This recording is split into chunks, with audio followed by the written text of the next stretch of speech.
Oh, I just call her my miracle cat. It was an unwelcoming welcome to Colorado for Catherine Huzar. Black Forest is just like 1.2 miles up the road. Catherine had just moved to Colorado in June of 2013. Well, being from Chicago, you know, we don't really have forest fires like that.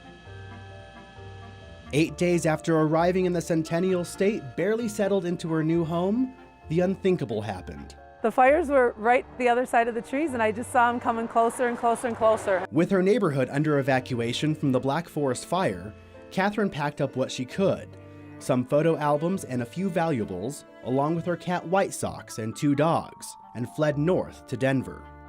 My pets and myself were on I-25 on evacuation, driving up to Denver to my cousin's house, and my car broke down. The transmission went on my car. Unaware that a small back window in her car had been left open, So as we were pulled along the side of the road on I-25, that's when Whitesox jumped out of the car.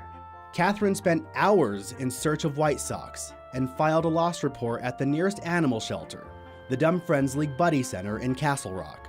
I put up posters, and I went back and just continued to walk the expressway and drive all around and look for her and just cried. I didn't want to give up on Whitesox. Catherine eventually returned to her home, which was thankfully undamaged by the fires. And while Catherine tried to stay hopeful for her beloved cat's return, even the dogs, Cubby and Blackhawk, could sense emptiness without Whitesox. He would lay on the floor and his paws would be out, and he'd just lay by her litter box and just lay by her food trays and just sulk. Fortunately, Whitesox was wearing a collar and identification tag. And that's what saved her. Whitesox was missing for more than 40 days when Catherine got a phone call with the unbelievable news that she had been found and was waiting at the Dumb Friends League Buddy Center. She would have never been found if she didn't have an ID tag. And the ID tag definitely is what brought her back to me. After an emotional reunion at the Buddy Center, Whitesox finally made it back home.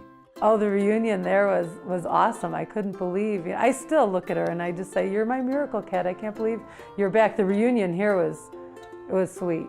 Today, following an eventful start to their life in Colorado, Catherine and her furry family have finally settled into their new home.